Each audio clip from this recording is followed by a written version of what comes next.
یہ ویڈیو دیکھیں ذرا. ملینیرو، اس ویڈیو کو آپ نے آخر تک دیکھنا ہے، پھر میں آپ کو بتاؤں گا کہ میں آپ کو یہ ویڈیو کیوں دکھا رہا ہوں. بسم اللہ. اگر ہماری مسجد دور ہے اور کسی اور مذہب والوں کی مسجد قریب ہے تو اپنی مسجد، بابا اپنی مسجد میں نماز پڑھو. میں دوسرے کسی کے پیچھے نماز پڑھنے کا آپ کو جواز کا فتویٰ نہیں دیتا. میری گردن میں اتنی مضبوطی نہیں ہے کہ جہنم کی پل بن سکے. تمہاری نماز نہ ہو اور میں کوئی نہ پیچھے ٹھوکی رکھو، میں نہیں. یہ کسی اور مذہب کی مسجد سے کیا مراد؟ یعنی اب کیا ادھر ہندوؤں نے مسجدیں بنانا شروع کر دی ہیں یا عیسائیوں نے بھی مسجد میں جا کے نماز پڑھنا شروع کر دی؟ دراصل مسلمانوں نے نا بہت زیادہ عرصہ دنیا پر حکمرانی کی ہے، اپنی طاقت کا ڈنکا بجایا ہے. تو جب ان پر زوال آیا نا تو جو سارے دشمن ہیں، جو باطل ہے، اس نے سب سے پہلے پتا کیا کیا؟ ان کو بارڈرز میں ڈیوائیڈ کیا، لائنیں لگائی، نیشنلزم کی لعنت ان کے اوپر برسائی. لیکن پھر اس نے ان بارڈرز کو سٹیبل رکھنے کے لیے کہ یہ بارڈر کہیں ٹوٹ نہ جائیں، یہ دوبارہ کہیں اس نظام کی طرف نہ لپک جائیں جس نے ہمیں 1000-1500 سال ذلیل کر کے رکھا. انہوں نے کیا کیا؟ وہ جو ایک ملک بنایا نا اس بارڈر سے، اس ملک کے اندر اس جیسے کئی ملا کریٹ کیے جنہوں نے اس امت کو مزید مذہبوں میں، فرقوں میں، سیکشنز میں ڈیوائیڈ کر، اور اس میں اتنے ایکسٹریم لیول پر چلے گئے کہ آپ دیکھ رہے ہیں کہ کہتا ہے کسی کے پیچھے آپ کی نماز ہی نہیں ہونی. یعنی پھر وہ بندہ کافر ہی ہے نا ان کے نزدیک، یعنی دوسرے فرقے والا مسلمان ہی نہیں ہے. یہ رسول اللہ کے دین کے وارث نہیں ہے. یہ وہ لوگ ہیں جو قرآن پڑھتے تو ہیں لیکن ان کے حلق سے نیچے وہ قرآن نہیں ہوتا. دوسرے مسالک والوں کے پیچھے نماز پڑھنے کے حکم کے بارے میں جو یہاں بات چیت ہے، ایک علمی اعتبار سے مایہ ناز عالم بات کر رہے ہیں اور ان پر ایک میوزک لگا کر ویڈیو بنانے والے اور ایک دنیا دار آزاد صاحب اپنے کاروبار کو چمچانے والے. No doubt he is very good, مسلمانوں کو بہت آگے لے کے جانے کی ان کی سوچ ہے، لیکن ہر چیز کی اسپیشلائزیشن ہوتی ہے.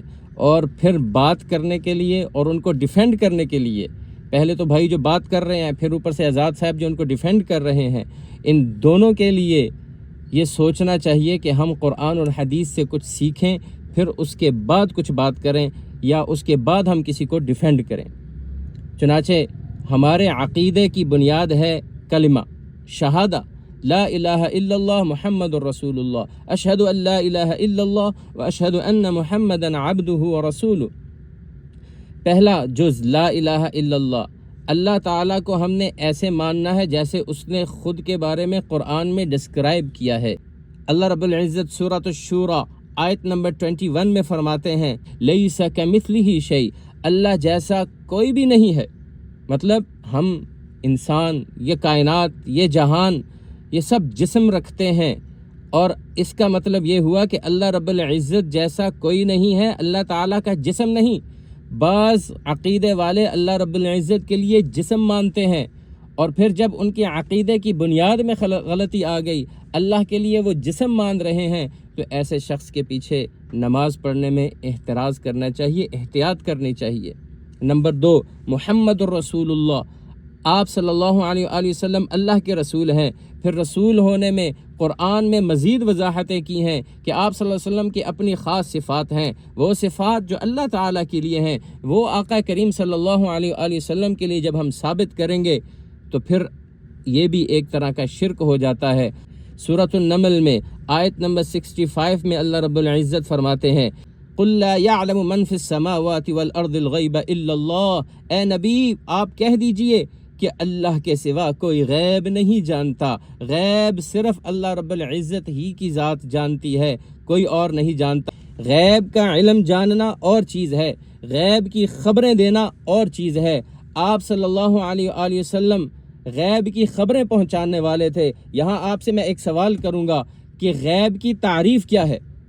غیب کی تعریف یہ ہے کہ بغیر اسباب کے کسی چیز کو جاننے کا نام غیب ہے. اور آپ صلی اللہ علیہ وآلہ وسلم تک خبریں آتی تھیں جبرائیل علیہ السلام کے ذریعے سے. اللہ رب العزت وحی ڈائریکٹ بھی بھیجتے تھے، خواب کے ذریعے بھی باتیں پہنچتی تھیں. وہ ایک ذریعہ ہے، سبب ہے، اور وہ غیب کی خبریں ضرور ہیں لیکن غیب کا علم نہیں ہے. غیب کا علم صرف اور صرف اللہ رب العزت کی ذات کے لیے ہے.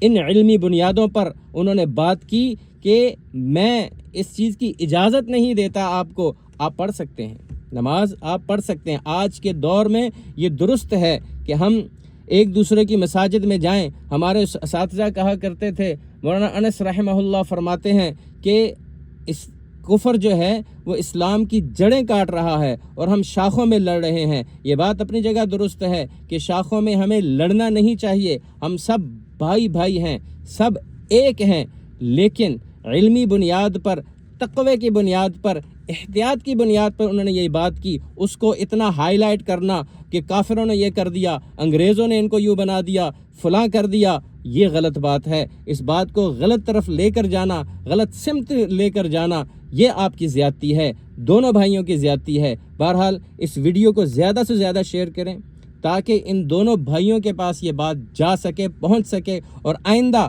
اگر کوئی علمی بنیاد پر کوئی بات کر رہا ہے تو پہلے علمی ریسرچ کریں اور پھر اس کے بعد کوئی ویڈیو بنائیں، کوئی بات کریں۔ اللہ تعالی ہم سب کو عمل کی توفیق عطا فرمائے۔